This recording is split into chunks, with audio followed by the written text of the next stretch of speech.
Welcome to Practical Talk Time. I'm your host Usha Kumar. Today I have with me Frank Tsai, owner and teacher at Handel Martial Arts School in Danbury. He's here to show us some moves of the Korean martial arts form Subakdu Mudokwan. It's hard to pronounce. I will have him pronounce it one more time for me. So he's going to show us a few moves for fitness and for self-defense. So please join me in welcoming Frank Tsai. Frank, welcome to the show. Hi, how are you? Thank you for inviting me again. It's such a pleasure to have you here. Last week, we discussed some things about the Korean martial arts form that you teach. Yes. The origin of the martial arts form. Yes.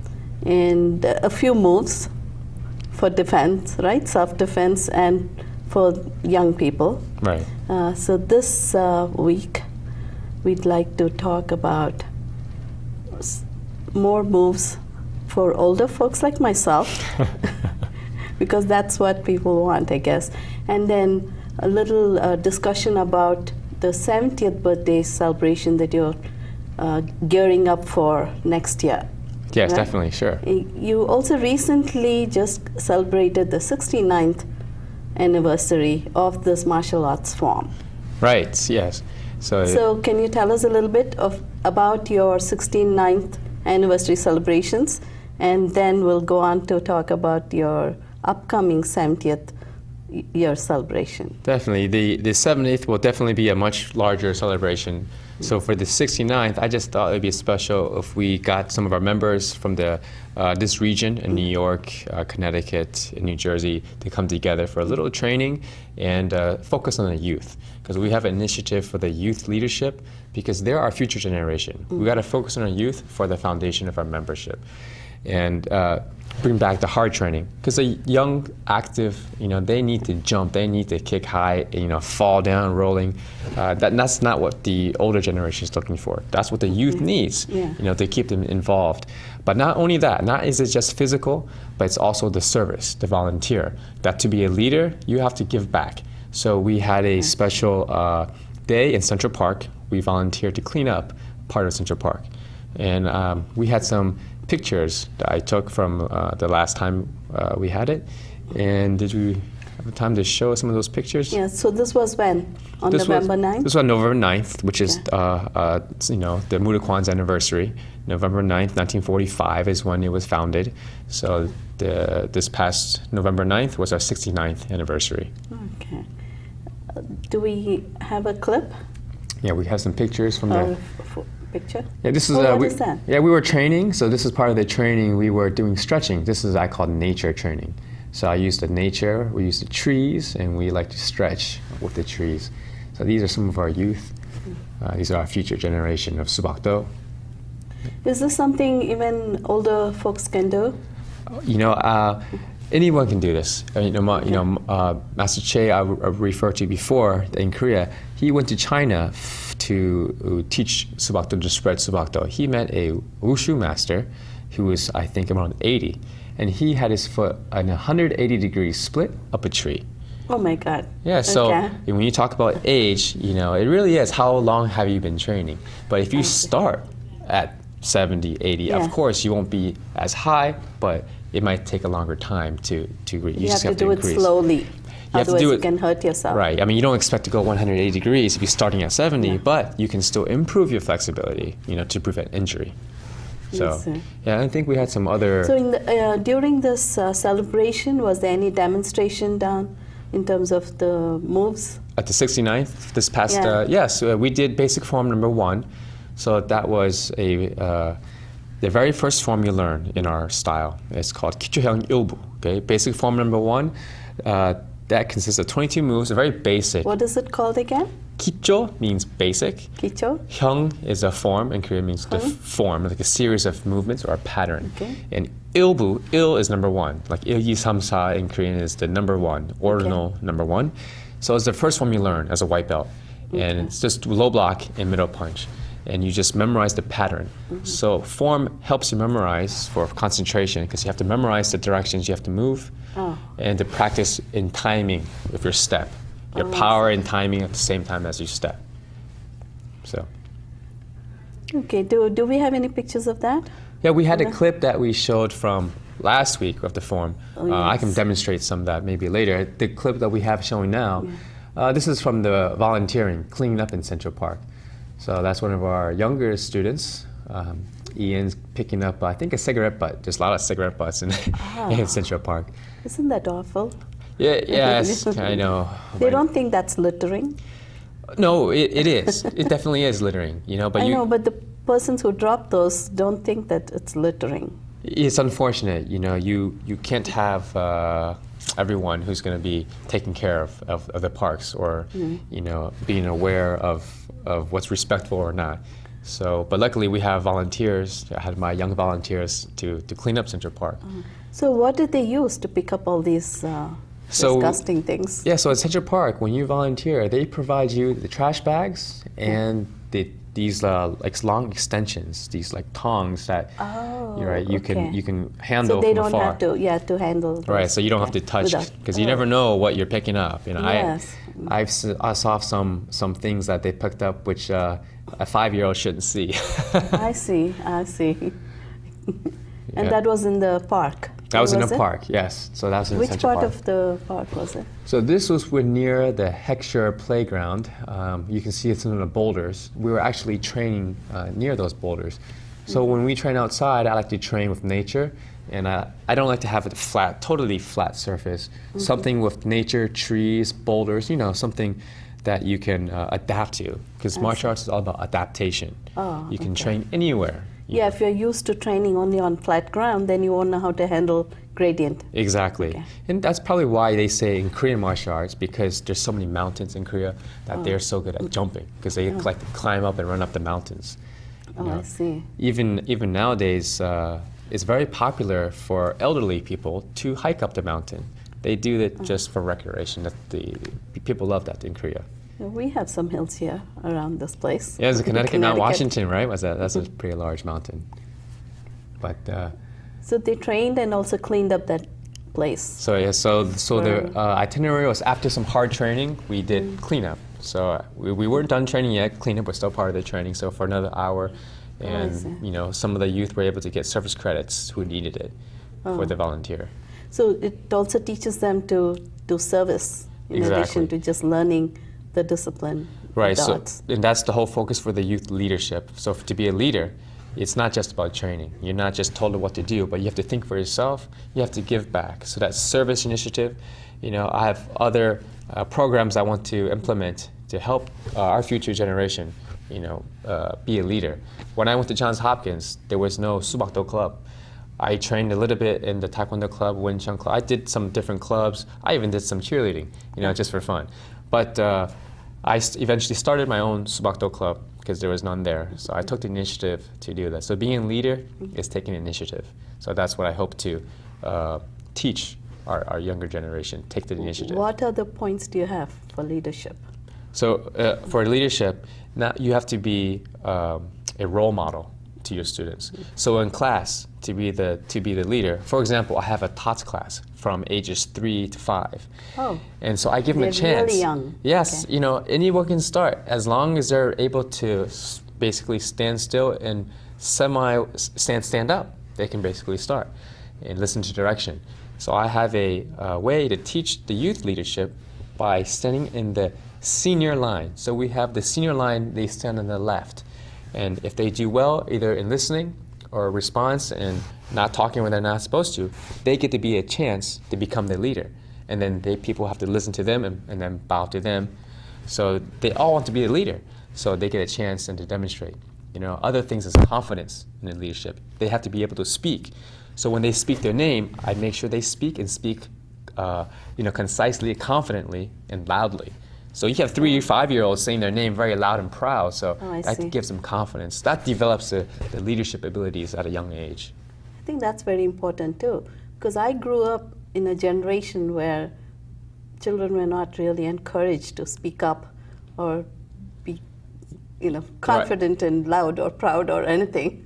Right. So now at least I'm seeing that children are being taught a little differently and allowed to have self-confidence and really speak up. Definitely. I mean, that's the one keys is bullying these days, because they don't have the confidence. They don't speak up, so they get picked on. The bullies gravitate towards people who have low self-confidence. They even themselves have low self-confidence, so if they pick on somebody else. I see. But with that self-confidence, not only do you prevent bullying from someone being bullied, but you can prevent a bully from becoming a bully. So that giving that self-confidence will definitely help in that aspect. Oh, that is very interesting, because on this show I've had several shows where we talked about bullying and how to prevent bullying, and I think this would be a nice addition to that. Yes, definitely. I mean, we can talk more about bullying in one of the next segments. Yes, how this kind of training can prevent one from getting bullied. That is something really great. Yes, right. There's many different ways, but it all comes down to discipline. I mean, that's the first and foremost. It's not about how fast or how strong or how you can defend yourself with this move or that. If you have that discipline inside, the mentality, the respect for somebody else, you can prevent bullying. And I also like what I heard from you, that this also helps prevent a bully from forming in the first place. I mean, they have no direction. So, why do they bully in the first place? You give them some direction, some self-confidence, and if they become the leader, they want to protect, not bully. So you turn their tables around. That's very interesting and very good. That's one of my goals. I'm part of the Subakto Foundation, which is a 501c3 nonprofit, and our goal is to help people who can't afford martial arts. We provide them that opportunity with scholarships to attend martial arts. We have our organization, worldwide, and so we can give those opportunities. For example, I mentioned last time that FCA, DCF, and then in the Bronx, So what are these, FCA and DCF? Well, FCA is the Family Children's Aid, DCF, Danbury Children's and Family. One's a state-run, I think one's a private-run. I'm not sure of the exact details, but they basically have foster children, or children in foster care. Oh, yes. Right. Okay. And so they're very susceptible to bad influence because they don't have the father figure or parental figure. With martial arts, they don't have their natural parents. Sometimes that might be the case. They might not have their natural parents. Maybe they don't have any parents. And so if they're in a foster care situation, it's unfortunate they kind of brought up with the volunteers, at the organization. So my goal, it was through martial arts, through training, to volunteer our time to help teach these kids, give them some guidance, give them some leadership of their own. And when we were in Korea, actually this past year, we had our 69th, not 69th anniversary, but we had our, every year in Korea, we have a master's level testing. So this year, we had it at a near orphanage. And so we also helped the orphanage with the funds that we made from the testing. So we provided to the orphanage. In your martial arts form, what is the highest level that one can reach? Well, technically, the highest now is a 9th degree belt, but I don't say that there was a limit per se. If you look at, for example, I use an analogy of a monk. There's no ranks really, but for how many years they become a monk, or even maybe a priest. I'm not familiar so much as their rankings, if they even have any, but you ask a monk, they just only 17 years, 10 years, 20 years of a monkhood. So there's no rank in that. Just the years of training and just the years of training. Skill level. Right. But then as far as children that are getting trained, you do have certain levels. Right. Now for children, they need to visually see their improvement because they don't have the understanding of so much the humility. Yeah, it's hard to teach children humility. So they need to see their improvement. They have to visualize and see their results. So in children, you have a white belt, then you see a lot of stripes, maybe different colors. So it's more geared towards the youth. But as you advance, especially... Then when you get to a certain level of proficiency? You mean for the youth? Yes, someone who has learned for a few years and now there are other levels, right? Right. So in our system, we have 10 belts before Midnight Blue. Okay. We have 10 belts. That's our system. That's our school. Everyone has to go through that, no matter children or adults. Okay. For younger children, in 3 to 5, you might have to add a little more in between for their sake. But in our system, there's 10. Other styles is different from different styles. But those are just through the ranks, you improve, you test, okay? Because you have to grade, make sure you're ready for the next level. But once you become, like master level, there is no more belts. Okay. It's not about the belts anymore. From there on, it's just about teaching, giving back. Oh, I see. Right. And then, okay. So that's just an explanation for the different levels. But in my eyes, once you, like especially a teacher level, master level, you're not worried about what your rank is. You're worried about teaching others. Well, speaking about teaching, I would like you to show us a few moves and few, what do you call them? The patterns, the form. Form. Yes. For older folks. Right. So like me. So as you saw in the clip last week, we did basic form number 1, but that was a very hard aspect of the training. So I'm going to show you another way you can practice. You can practice form many different ways. So we're going to practice the soft way. And you can do it. You might have to repeat one a couple times, or just explain slowly so we can follow and understand. Definitely. And so before I demonstrate, I want to explain the different types of breathing.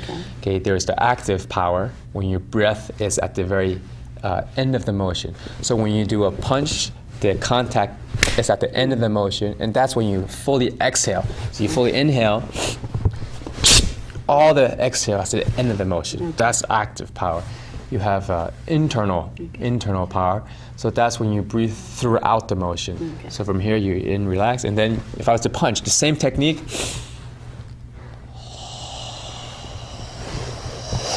Okay, so the breathing is throughout the motion. That's like Tai Chi or the Qigong aspects you see for the more elderly folks who can do that.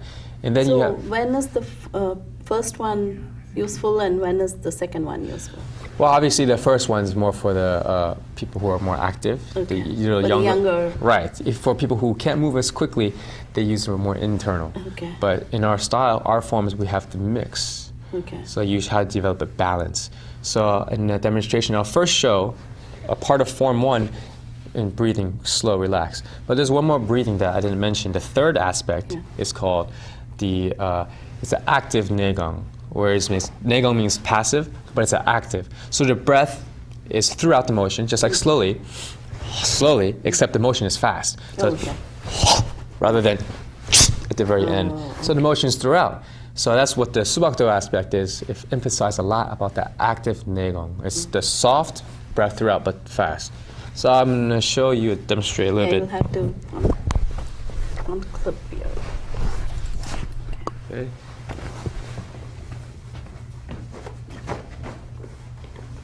Okay, so make sure the camera is ready for you. Okay, so last week we showed a clip of basic form number 1. So from here was very hard motion. Okay, so the breath is at the end of the motion. Okay, but anyone can practice even slowly.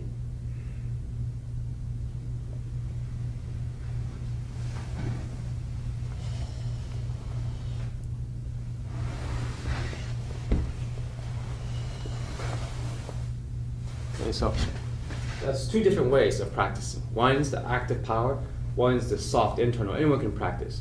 But we have some forms particularly designed to incorporate both.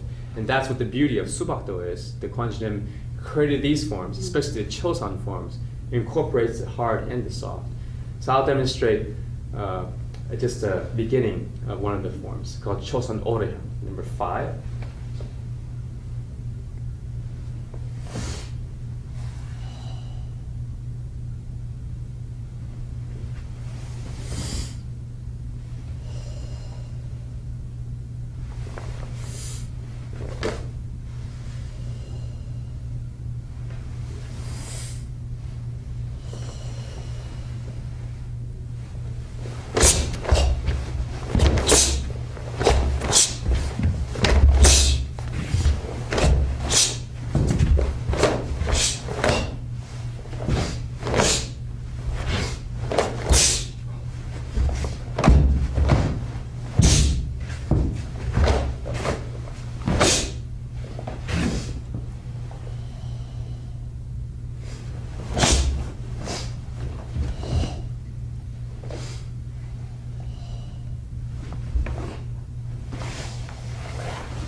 Okay, so as you can see, But those seem like they were very swift movements, really. yes, it incorporates Some of the them- slow, slow and soft the- breathing aspect and the fast. Oh, okay. So you not only you have slow and you have So fast. you alternate, kind of. You Right. breathe and then you go fast.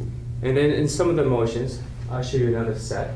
This is called the Yunrohyang, the 6-row Hyung. Now this emphasizes what I was talking about before, which is the active Neigong. Is the fast movement but breathing throughout.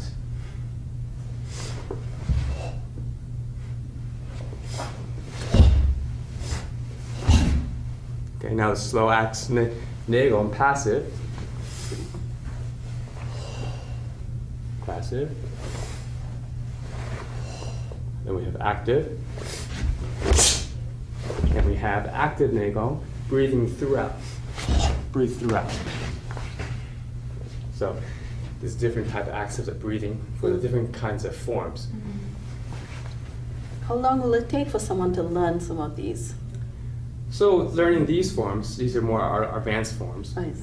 But we have more of a beginning form where it just starts the breathing aspect slow.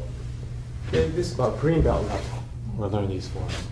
Okay, so forms can practice by anyone. Oh, okay. But again, you practice form number 1 first. Basic form number 1. You just have to know which direction to go. Okay, you just know which direction to go. And you practice form. Just like from the demonstration from last week on the clip. Yeah. Right. I think that's wonderful for someone to start with. Yeah. Just look at the form, see if they want to do these movements. And Yes. really try and do. That is wonderful. That is a very good demonstration. So yes, I've it's never seen anything like this because It's I a- used to take my son to these taekwondo classes Right, years right. ago. yes. You have the dynamic, you have the soft, so the flexibility in the kicking. So, it's overall health benefit. It's not just about self-defense or fighting. It's about overall betterment, improvement of yourself. Okay. Forms help you with your mind concentration. It's like a meditation. To me, it sounds like it's also a cardio workout. It Because is. you're It is. It definitely. breathing more deeply now. Yes, definitely. It's definitely a cardio workout. Those forms can be pretty long, so it's a very good physical workout as well. So definitely. And this can be useful for fitness, general fitness, right? Yes. So tell us very quickly about your plans for next year, the 70th anniversary celebrations you're trying to do. Yeah. So again, like I said from last time, the 70th is the big year in Korean culture. So it's our Mudokwan 70th anniversary. So Mudokwan is a very large organization created by the Grandmaster Hwang Ki, back in 1945. But there has been a lot of divisions. A lot of styles. You have politics and internal divisions and whatnot. So people have broke off, made their own organizations. We hope to have as many people come back to reunite for the 70th. So there'll be demonstrations and tournaments at the time? There will be demonstrations, definitely. Again. There will be demonstrations at the 70th. Will there also be training for you guys? Oh, I hope so. Yeah, I hope to initiate some youth leadership program for the 70th anniversary, so the youth here can go there and experience Korea, the culture, and train. And mountain training. So in Korea, people always hear about mountain training. So they're always running up the mountain and training on the mountains. So mostly hopping up the mountain. I've seen them in movies. Yes, think. it's as you can think it's similar. They're walking up the mountain, they're climbing up the mountain, and then they're training. I've Yes. seen in movies that people run to the wall and practically walk on the wall, run Wow. very quickly on the wall. Yeah, if there's. I don't know if that's special effects or they're really doing it. Well, we do have some techniques where you run along the wall or jump off the wall. I So see.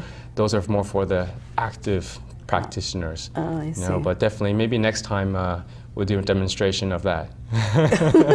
Not in the studio. Maybe we'll have to. Okay, I'll bring a clip Yeah, then. give us a video clip from your studios. Okay, sure. It's wonderful. Thank you so much for coming. Well, thank you and for having me again. I explaining enjoy it. all this. It's always fun to have this, someone come and explain us. Yes, definitely. More than happy to. And we give also free self-defense classes as well at our school, you know. On Saturdays. When can we come for that? On Saturdays, but we need to know ahead of time. Well, one to has prepare. to call and register. Right, well, we need a, if What there's a time group, on Saturday? It's going to be scheduled on a case-by-case basis. So if there's enough interest in a self-defense workshop, we volunteer will give a free self-defense workshop. So that's a good thing. Those of you who want, please call so you can get the self-defense or just workout or just class. check our website out at handol.org, handol.org. And then we can know whom to call and yes, and set up a free lesson. Definitely, yes. Especially if you mentioned, this local 23, channel 23, definitely make sure to give you a free lesson. Yeah, a lot of times, when in Danbury area we don't have to worry so much, but when we do travel to other cities that are really crowded and where there is mugging and other things, it's good to have a little bit of self-defense training. It can come in handy. I want to say that it is good to know self-defense, but if you just starting to train, just starting to learn, I don't want to have people have a false sense of security, thinking now I can use it because now I'm taking a month, 2 months course of martial arts or something. That's not always the case. So most days, just to be smart, be aware of your surroundings. Thanks, Frank. We are out of time now, I think. Okay. And thank you so much, and I hope you'll come back again. Okay, definitely. I hope you all enjoyed the show. Thank you all for watching, and until next time, goodbye.